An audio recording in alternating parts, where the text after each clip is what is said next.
We are going to fill out a hazard ID in this video. So the second form from the top here in the blue. So first we'll select it, and that will open up the hazard ID form. So a hazard ID is different from a near miss in the sense of how it can be controlled. So a near miss is something that's always going to be present. So for example, if you have wildlife, if they're on the shoulder of the road, or if they're running in front of your vehicle, or even if you decide to leave the shop in the morning and you want to do a near miss form right away, and you enter wildlife in it, you would just say wildlife present in the ditches or on the road. It's an early morning. Be alert. So that's a near miss because there's nothing you can do about it. They're always going to be there. All you can do is take steps to try to mitigate that hazard. Whereas with a hazard ID, this is a form you'll fill out for something that can be removed. So if we use an example as, let's say you're working in the shop and you go to walk out the door to leave, and there's an extension cord lying on the floor in front of the door. For that, you would do a hazard ID because that can be removed.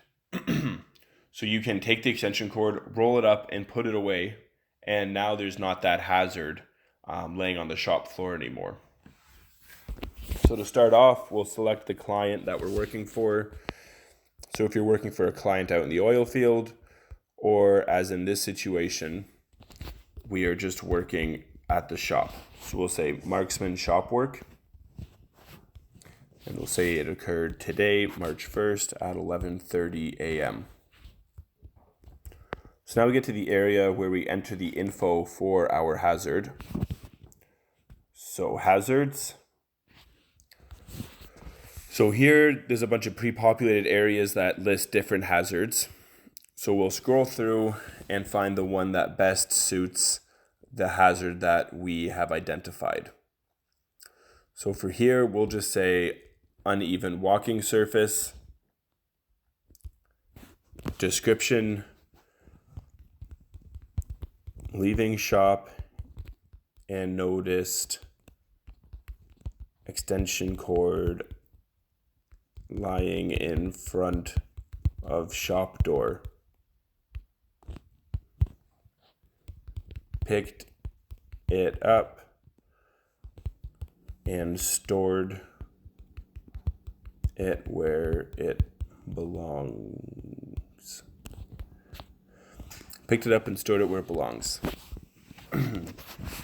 Location, we will say shop exit. So now we get to physical harm, environmental harm, financial loss, and probability.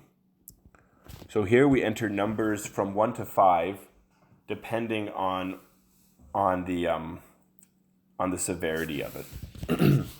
So for physical harm, what's the chance of somebody tripping over it? And if they do trip over it, how much could they get hurt? So 1 being small, 5 being large. If someone trips over it, they might fall and scrape their hand or hurt themselves. They could sprain their wrist. So say physical harm, we'll say is a 3 out of 5. Environmental harm, we'll say is a 1. There's really no environmental harm here. It'd be different if, let's say there was a drum of oil that was in front of the door, and if somebody were to trip over that and knock it over, then we have an oil spill. So that would be different, but it's an extension cord. There's no environmental harm here, really. Financial loss, that'll be low as well. Probability, the probability of somebody tripping over it, we'll say maybe a 2. It's laying on the ground. The chance of them even catching their foot on it's pretty low. So we'll say the probability is low for this. Controls discussed. So here we just enter controls so that people don't trip over it. So we can say housekeeping. When using cords and tools. Always put away after use. If using extension cord, keep it away from exits.